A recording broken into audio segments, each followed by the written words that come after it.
The destiny of money is to be encrypted. Now we found something new. We've created this man-made institution or this man-made money in Bitcoin that no man can corrupt, no man can bend. It's rules that we ourselves cannot break. If I can sit down to the game of Monopoly and I can make the rules, you're going to lose every single time. 100% of the time you'll lose. That's exactly what the central bank is. It is the rule maker. So what is Bitcoin? How do you tell that to people? How do you tell your grandma? How do you tell people on the streets? They're gonna look at you like you're a crazy man and that this thing could actually change consciousness, sovereignty. It is simply an insurance policy on central banking or fiat currency. And the more dollars that central banks produce, the more valuable that policy becomes. With Bitcoin, we have the first fixed supply asset in human history, and that it has a fixed, auditable, unchangeable supply of 21 million. It's almost like we've created a living money, right? This money adapts to our action. When we try to mine more of it, it becomes harder to mine. If we try to mine less of it, it becomes easier to mine. Freedom means I can ingest something, I can think something, and I can have my own money and not have someone take it away from me, tax it, inflate it. Productivity creates wealth. Taxation reduces productivity. Inflation is taxation. Bitcoin is the only money in human history with a 0% terminal inflation rate. So if you are a human and you prefer abundance to poverty, then at some point you will be buying Bitcoin.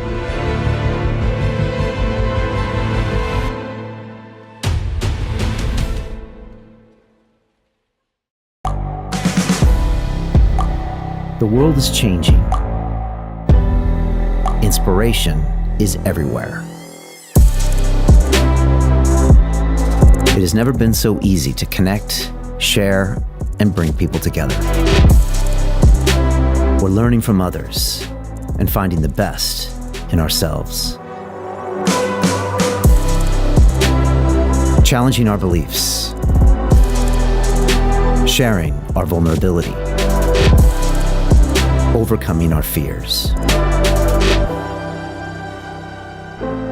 transforming ourselves so we can transform the world.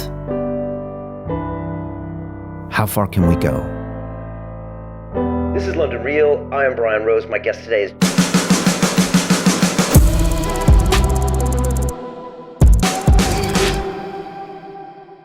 This is London Real. I am Brian Rose. My guest today is Robert Breedlove, the philosopher, writer, freedom maximalist, and Bitcoin-focused entrepreneur.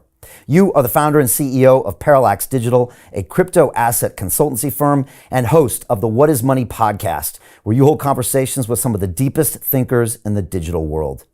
You've described Bitcoin as a, quote, humanitarian movement exposing the greatest con in human history, that of central banking.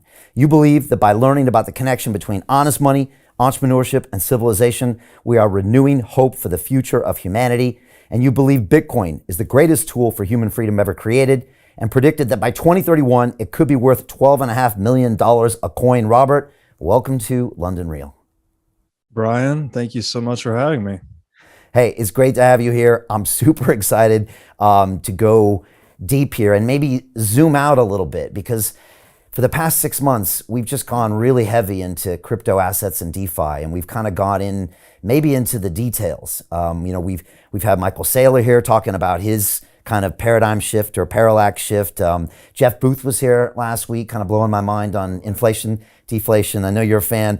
Raoul Paul, we've gone into protocols. I've had like the founder of AVAX was here this week, and I think it's worth zooming out. And so that's why I'm glad you're here today. It's a question I ask my students in the DeFi Academy all the time. I say, what is your relationship with money?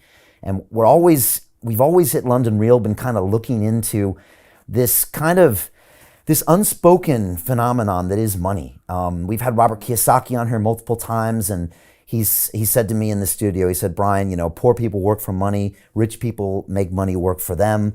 And strangely enough, if you look at our 1,000 episodes over 10 years, Robert, a chunk of them are trying to understand what money is. And there's some of my most popular episodes. And yet I feel like we've always been looking at it maybe through the wrong lens, which is right. It's great to have you here.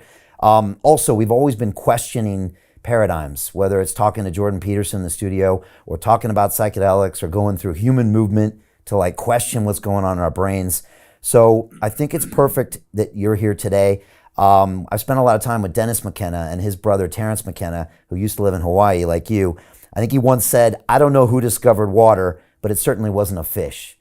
And I feel like sometimes we're so stuck in this, paradigm of money that we don't even know what it is sometimes. And that's why it's great you're here today. So I want to jump into this. I figured we might want to do this in kind of three parts. Maybe first talk about what is money, then maybe what is Bitcoin and what is the future. You got some deep questions on this and our thoughts on this. Before we get started, something hit me the other night and I had to tell you. I know you've got young children, and I do as well. And I was reading a story to my two boys the other night. They're 4 and 5 years old, and they love pirate stories. All right, so there's the pirate, there's the ship, there's the gold. There's always some conflict. And my son Caden said to me this, Robert, and I think you might like this. He said, "Papa, why does the pirate have a treasure map?" And I just stopped and I thought, why does he have a treasure map? And after a minute, I thought, well, because he doesn't have Bitcoin. And it was just, it's this weird thing. Because why does he? Well, because the value that he really wants, he can't carry with him. He's got to hide it. He can't have fiat currency. Anyways, there's a lot of things to unpack there. But I thought it was a good question. And maybe this episode will answer that question for him, maybe 10 years when he watches it. So anyways, great to have you here. Curious on those thoughts. And I'm probably going to start with the greatest question that I think you like being asked, which is, what is money? And what do you think about some of those thoughts I just mentioned? That's great. I like to hear that your son is already thinking deeply about this topic. That tells me he will not be disillusioned by the world around him as he grows up. That question, the reason I named the show that question is because kind of twofold. One, there are many answers to the question, what is money? It is not as simple as it may seem. And two, I guess I'm making kind of an attempt at Inception in a way. If you've ever seen that movie where they plant the idea, I'm trying to just plant this seed in the minds of people. It's like, just ask yourself this question. If I could just get people to walk away with this inquisitive nature about money, I think that is a gateway into this rabbit hole that unlocks a lot of other important questions, like what is value, what is government, what is society, et cetera. So one of the answers I'll give, which I think you've already alluded to well, is money is the economic water in which we all swim. There's this great commencement speech by, I think it's, I forget the name of the guy, but he's talking about this this is water speech, where he says there's a young fish swimming by an old fish one day, and the old fish says to the young fish, "Hey guys, how's the water?" And the young fish kind of looks at it funny, and they swim on by, and then one young fish says to the other, he goes, "What the hell is water?" It's something that we think through more often than we think about. So this is the psychotechnological aspect of money. So just like literacy and numeracy are part of our cognitive software, money too is very much embedded in our mental architecture. It's a little bit interesting though, because literacy and numeracy, clearly these are just psychological tools that we're using, but money is kind of a hybrid, right? Money, it has a psychological aspect to it, but it also has to have rooting into the real world, right? There has to be some thermodynamic bridge, something to substantiate money. It's not purely a mental construct that we can just arbitrarily toy with, despite central bankers' best wishes and efforts. Another way to think about money is that it is a contract with the future, actually. So, and this gets into the aspects of money as kind of a marketplace emblem for time itself, for human time. So clearly we all tacitly know this. We go into work, or we start a business, or we engage in some entrepreneurial effort, sacrificing our time, our energy, our effort to obtain money, right? So we're trading basically labor for money. And then if we have rendered value to the market, or we've provided favors to the marketplace that it finds valuable, we can then take that money and redeem it for similar sacrifices from others, right? You can go to the restaurant and order your food, or buy your car, or whatever. So in this big global macroeconomic game, we're basically trading favors with one another. And money becomes this social contract with the future that I can reliably go out and exchange my time, effort, and energy for this token that will hold that value across time such that I can redeem it from others in the future. So there's a couple of answers there. And then, I would like to speak to the treasure map too, that the pirate with the treasure map, I think this points towards the destiny of money, actually. Money it has to be encrypted somehow. Even gold historically, right? The reason gold became money, and there's a long history there, but one of the main reasons is that the alchemists were unsuccessful. We could not figure out how to create gold from lead or anything else. So the supply of gold was rigid. No matter how much time, effort, energy we poured into it, it was the commodity whose supply increased the most slowly and predictably, which made gold the ultimate store of value historically, for a number of other reasons as well, but we'll just focus on the supply aspect. That meant that gold's formula effectively was encrypted, right? By chemistry or physics or whatever way you want to look at it. No one could crack the code on gold. Right. So it is the destiny of money to become encrypted. And that's, leads us straight into the Bitcoin discussion for later. Yeah, that treasure map thing is deep because, again, you just made a good point. I was thinking, I don't know what the alternative of the fiat currencies would be in the Caribbean at that time anyways. But even if he could get them, they wouldn't be necessarily worth anything, or they could even use them, or he or she, the pirates. Like you said, the gold somehow had a fixed supply, and even he knew that. And I've had this conversation before. My wife's from Bulgaria, and her mother, we call Baba. You look where Baba keeps her money back in the day, and she knows not to keep it in local currency. The smart money goes into gold, or maybe $1, because it's maybe the next best thing. And so again, the pirate has it. He knows he can't carry it with him. He knows he has to hide it somewhere, and that's also potential, that contract with the future, right? There's a lot of deep questions there. Yeah, and so that's a great point there, is that, another definition of money, actually, it's intended to be the trust minimized asset. So it's the asset you can hold and store value in that you do not need to trust anyone else. It is the minimal amount of need to trust anyone else, which is to say you have minimal counterparty risk. And to hold physical gold, you knew no one in the world could counterfeit your supply. No one could expand the supply and dilute you. And if you self-custody, right, as the pirate was doing, or maybe as Baba was doing if they buried it in their backyard, you did trust the custodian, because not only is it foolish to store your wealth in fiat currency where the issuer can just debase you, right? They can just print money and dilute you. But if you stored your physical gold with a custodian, that's equally dangerous, right? They'll raid your safety deposit box, or anytime the geopolitical situation gets too dicey, you could just lose your gold. So it's been the destiny of money to be something that is encrypted either by a treasure map or by a chemistry formula related to gold, or both. And it's been the destiny of money to be something that the individual can hold, right? That I can hold and possess and not need to trust anyone else. That maximizes my individual sovereignty and economic agency in the world.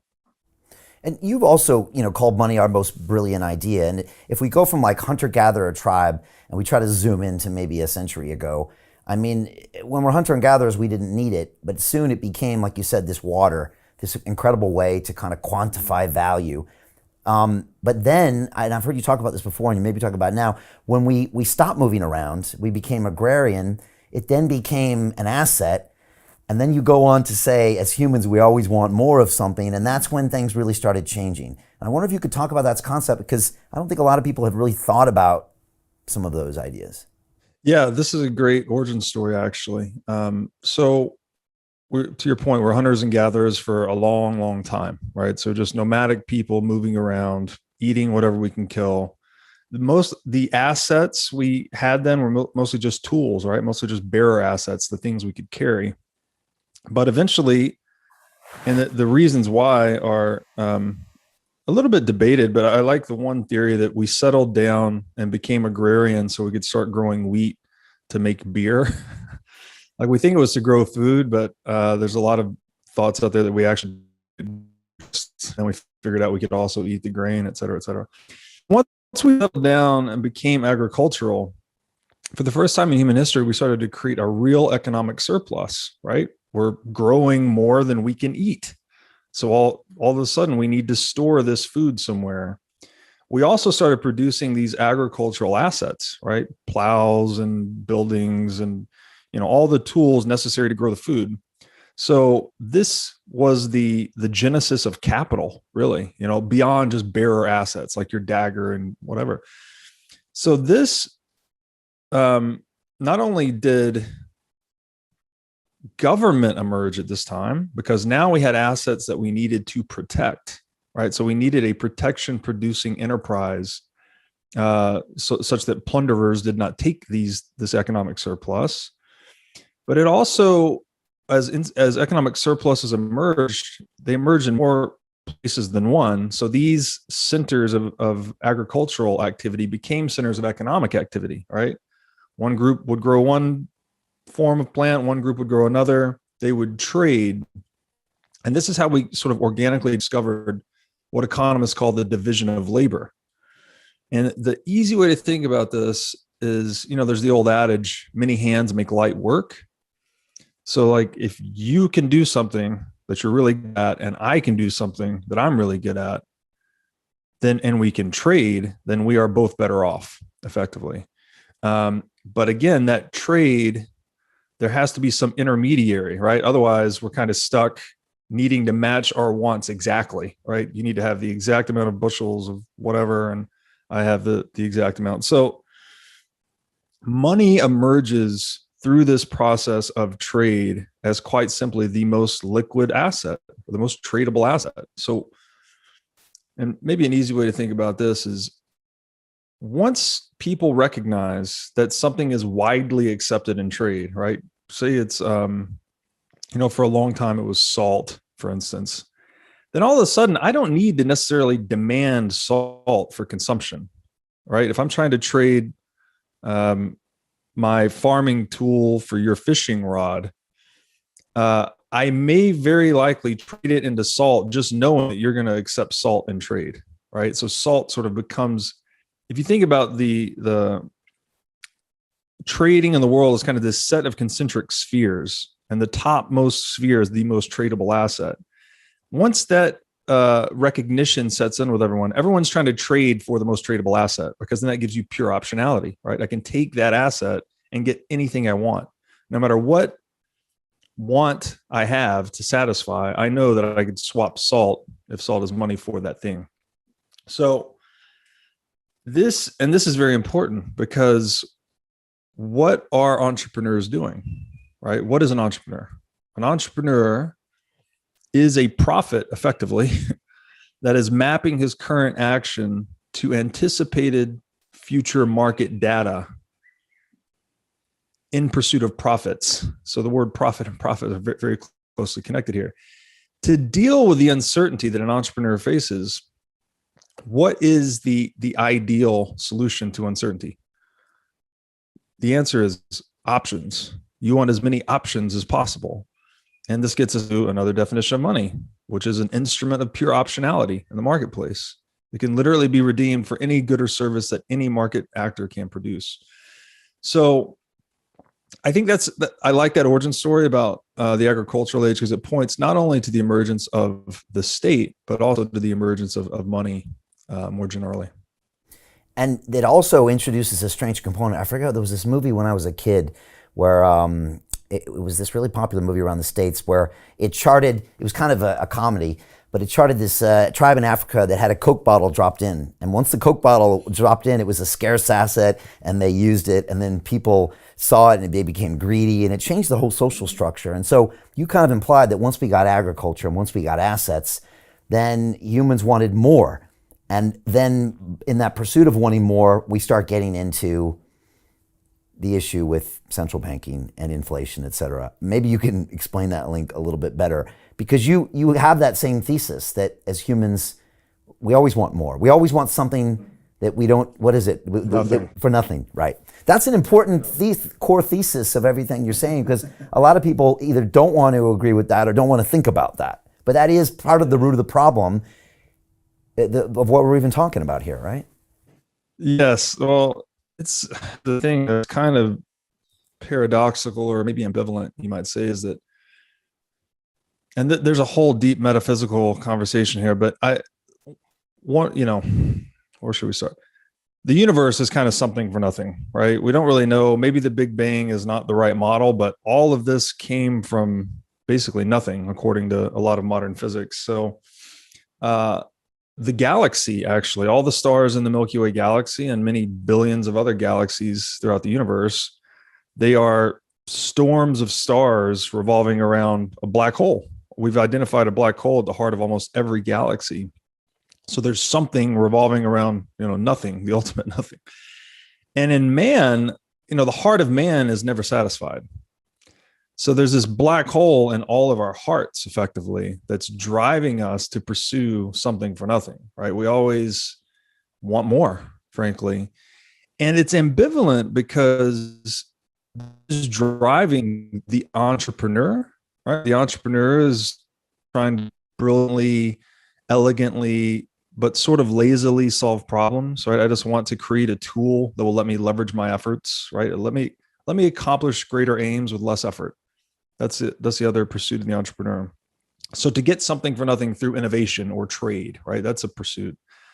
But if you cross this kind of moral line, you can also get something for nothing by stealing or being violent or aggressive. So it's this ambivalent black hole in the heart of man, I think, that drives economic activity in the world. And to get back to, I'll branch this into central bank, and this is very broad strokes because we're covering a lot of human history briefly. But so in this pursuit of something for nothing, we're trading, we're innovating, something emerges as the most tradable asset in different economic networks across the world. But as these economic networks start to interconnect themselves, especially in like 18th, 19th century, when we start to develop telecommunications, the world starts to become kind of one big mind, effectively. And so market actors, through their voluntary action, are pursuing a form of money that best provides 5 services. And this is, you can think about this as the properties of money, or just the services that market actors seek in money itself. And this is an important point too, that will help us with Bitcoin later. People often get really hung up on physical goods, like what is this physical good? But a better way to think about the economy is that all market actors are seeking are services ultimately, right? I don't care about the physical Tesla. I care about how fast it can move me. I care about what form of status representation it gives me. There are services that car are rendering to me. That's what I'm actually demanding. It has nothing to do with the physical object itself. Right. Now, oftentimes those services need certain physical features, but it's the services ultimately that matter. So that's an important point to remember. In money, we're seeking a tool that provides us 5 critical services or properties.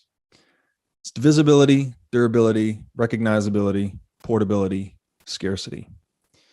We can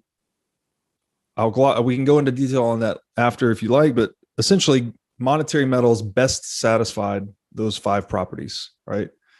As a tool, they were the most divisible, durable, recognizable, portable tool available historically. Of the monetary metals, gold was the most scarce, which is to say that, as we said earlier, its supply was the most predictable. It was the hardest supply to change. Therefore, it was the most inflation-resistant money.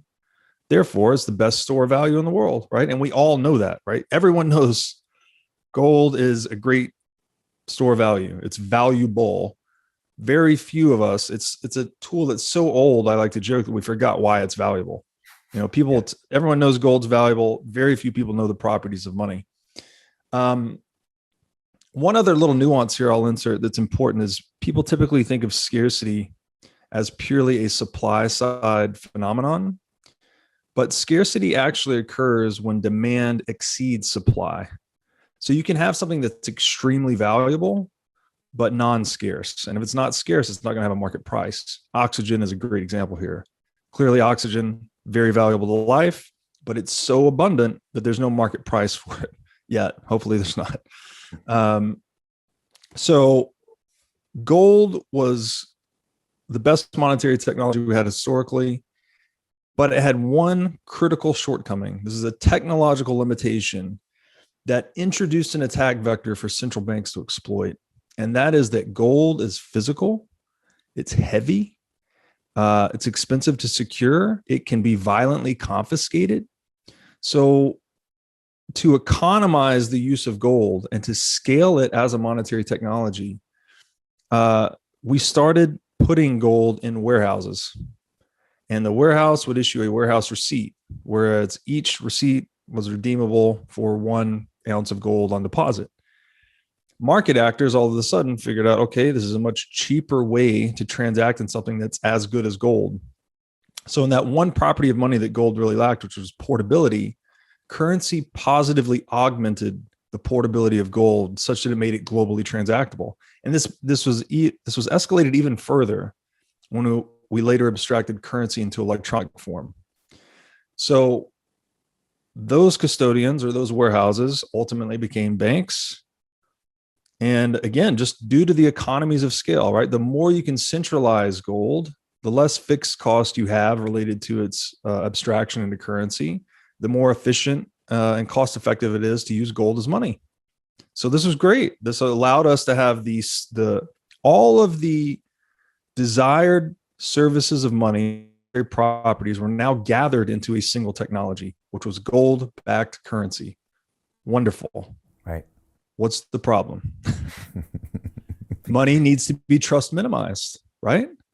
We're looking for the trust minimized asset of exchange. What have we just done by abstracting gold into a currency? We've introduced the need to trust the issuer or the warehouse. We now have to trust these guys that hold the keys to the castle or the keys to the gold, so to speak, not to print more money than their gold reserves can justify, not to commit a contractual fraud with their customers, because that's what each paper certificate represented. Each banknote was redeemable for a certain unit of gold. If they issue those banknotes in excess of their reserves, it is a contractual fraud with their customers. Well, turns out the monopolists on violence, the state and the government, quickly figured out, as a means of getting something for nothing, all they had to do was target these centralized custodians of gold. And this basically served as a near limitless revenue source for government, right? If I can just break into or monopolize, it's not like a physical break in and shakedown. Typically, they just allow banks to suspend redemption of gold, right? Where the customers can't get the gold out. And then the government will take over the issuance of the currency. It will become a sovereign currency. Then they'll print way more promises to gold than they actually have gold. And they'll defend that asymmetric privilege with force, violence, coercion, compulsion, and the like. And that's really what gets us into the age of central banking. The most recent example of this was post-World War II. The United States enters the theater of war late, declares itself victorious, holds the Bretton Woods Conference, says gold, the dollar will be pegged to gold. Every other international currency will be pegged to the dollar. Countries accept this largely because they don't really have a choice. The U.S. holds the most gold. They have the dominant military force in the world. And they also accept it because there's this pretense of being able to redeem their currency for dollars and in turn for gold. So they could call bluff of the U.S. if they were irresponsible with monetary policy. Well, this goes on for about 30 years, and countries start calling the United States bluff as it prints more currency than it can justify with its gold reserves. And around 1970, Germany tries to repatriate some gold. And that's when we have the infamous 1971 Nixon shock, where he temporarily, quote unquote, suspends redeemability for gold, and we go on to this fiat currency standard. And 50 years later, here we are, globally still on this temporary fiat currency measure. And so these are some big dates for people to kind of understand where people were just taking a little bit more liberties, and this set us up. And like you said, I think it was 70 and 71. I think England wanted some of their gold back as well. And so, yeah, the president made a decision with the Fed to, I guess, like you said, do a temporary taking the dollar off the gold standard. And then, of course, last year and this year we print, a record amount of dollars, and we're even much further deeper than we ever expected to be a few years ago. Now, ultimately, though, you think this is also the common fatality of any type of a central banking institution, because ultimately the citizens demand more, maybe something for nothing, and this cycle repeats over 100-year periods. This is something that I talked to Jeff Booth about, this concept just of inflation and deflation. And whether you point the finger at someone doing it bad, this is a cycle that repeats, that even the rich lose at over a 100-year cycle. Usually it's the poor that take the initial hits with inflation, but then the rich take a hit when everything is confiscated by the governments or wars or that kind of thing. Can you just speak on your thoughts on that? As in, is this inevitable when we lock ourselves into money, as we used to know it, at least? Yeah, so I think that, first of all, there's this old saying that there's nothing more permanent than a temporary government solution. So that's how we got into fiat currency, right? It's self-deception, I think. This is not, I don't like to paint this as some type of cabal behind the curtain that's planning in, detail how they're just going to victimize society forever. It's incremental, right? There's this gradualism to it where if you just follow the incentives, right? A government owns the monopoly on force and violence, so they can basically do whatever they want in the physical domain. The most important tool and the most important incentive schema for human beings is money. So in the interest of getting maximal leverage or maximum something for nothing, government can then apply that monopoly on force to control this instrument that is human time, frankly, right? Money is human time. They're indistinguishable, right? Money emblematizes human time in the marketplace, as we described earlier. So now, instead of trying to go door to door and physically coerce people to do what you want, you can just control this concentrated source power and human time and apply your willpower, imprint your willpower onto the world, your political power onto the world. So humans in position of power, let's say policymakers, they've always managed to convince themselves, they've managed to rationalize, we just need to take a little bit of this, monopolize the money just a little bit, or just print a little bit more money to accomplish aims A, B, and C.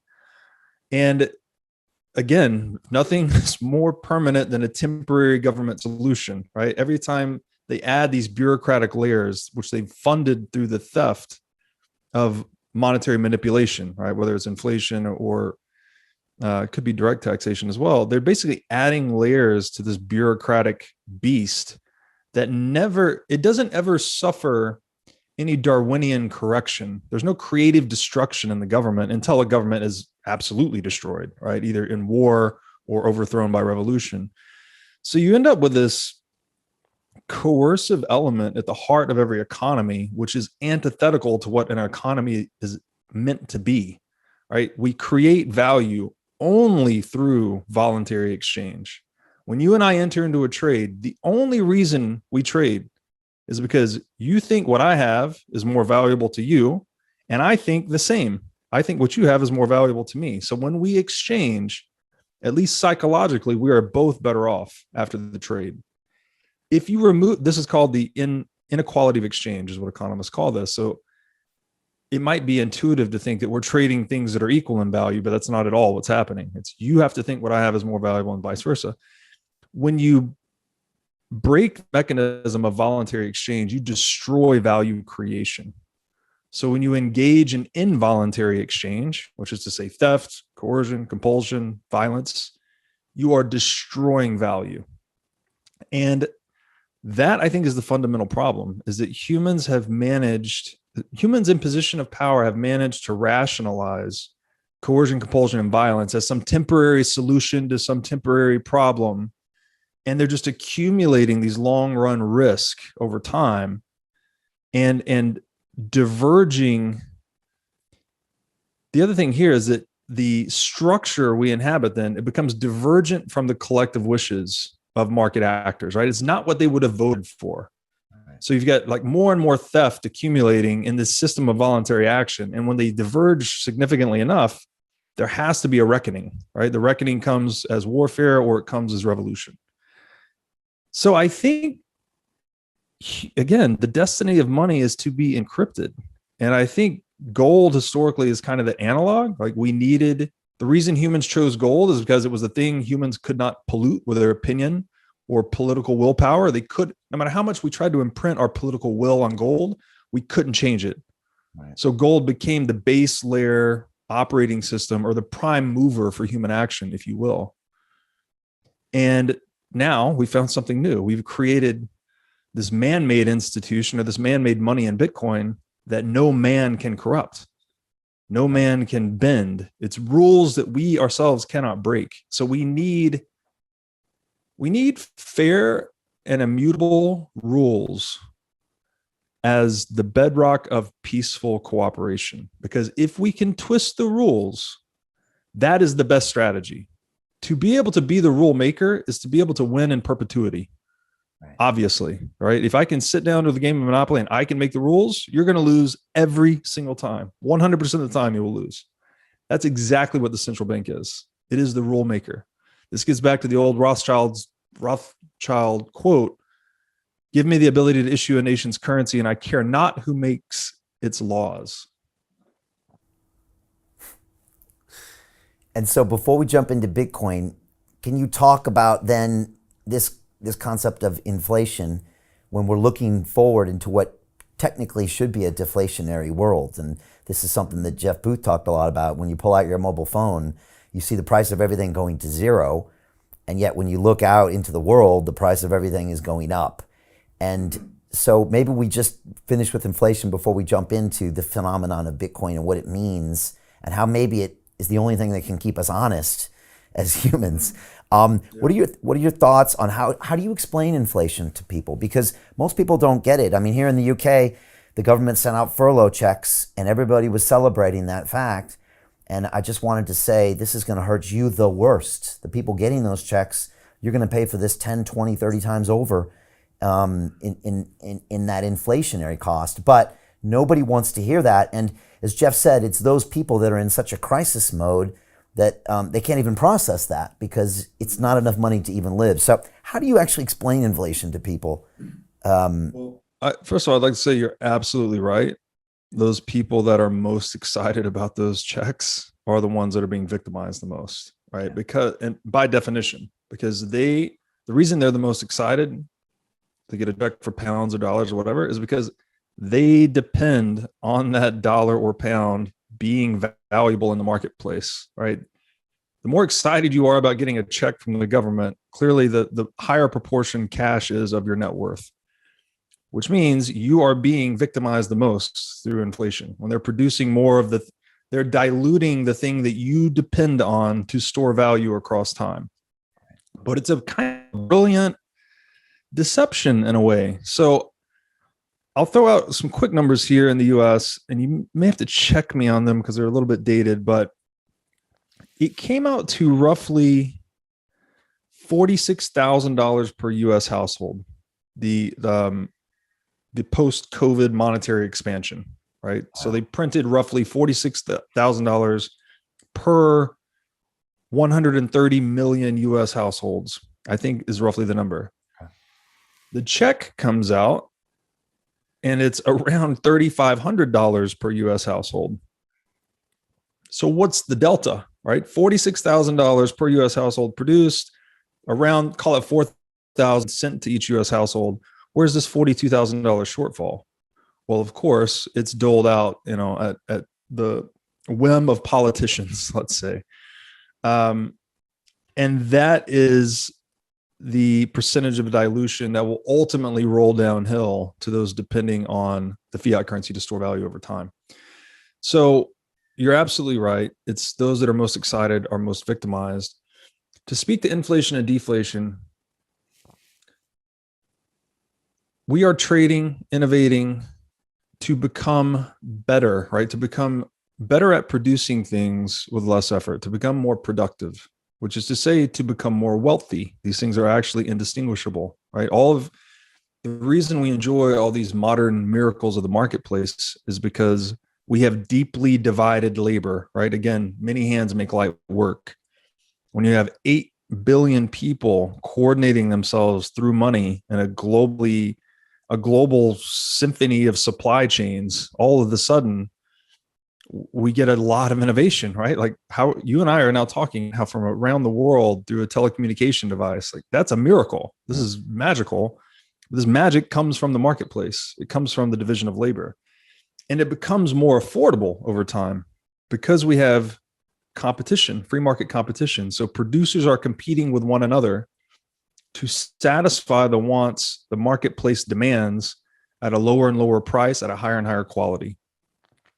Competition, economic competition in this way is discovery process, right? And that is what creates high quality of life and abundance in the world. So in a normal market economy where money is holding its value over time, right? Like on a gold standard, for instance, we should expect that on average, the prices of goods and services would decline as we become better and smarter at making things.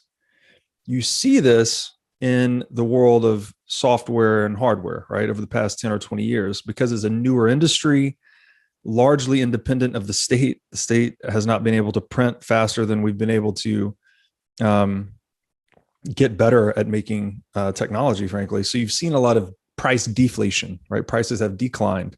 Your big screen TV that used to cost $30,000 is now $2,000, whatever. But when other market spaces are not innovating as quickly, right? And you could look at something like, I like the example of a ribeye steak. There's not really a lot of innovation we're going to be able to come up with to make that cow eat its grass faster, grow faster, go through the process, get the steak to the grocery store. You're not going to deflate ribeye steak. Like it's an energy intensive product. So you can't really deflate it much more. When central banks start to increase currency supplies, you end up with more and more dollars, which are just call options on this stuff, the goods and services.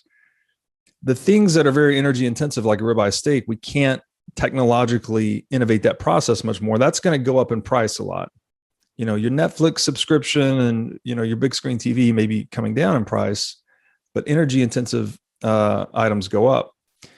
And so we've normalized, and I would argue a lot of this has to do with the corruption of money leading to the corruption of academia, that we've normalized the concept of inflation. That we've been sold this false bill of goods that tells us it's necessary for a healthy economy, and it's deceptive enough to work. Right. Because if you own a house, it goes up in price nominally. If you own stocks, they're increasing in price nominally. And we're thinking through dollars, but not stopping to think about dollars, right? We're just saying if the dollar value goes up, then everything's good. I have more dollars than I had before. My broker statement says I have more dollars than I had last year. Everything's great. Right. But what you're not perceiving is that unit of economic perception that we call the dollar is being diminished, right? So you're losing purchasing power, is what economists would say. To continue watching the rest of the episode for free, visit our website, londonreal.tv, or click the link in the description below.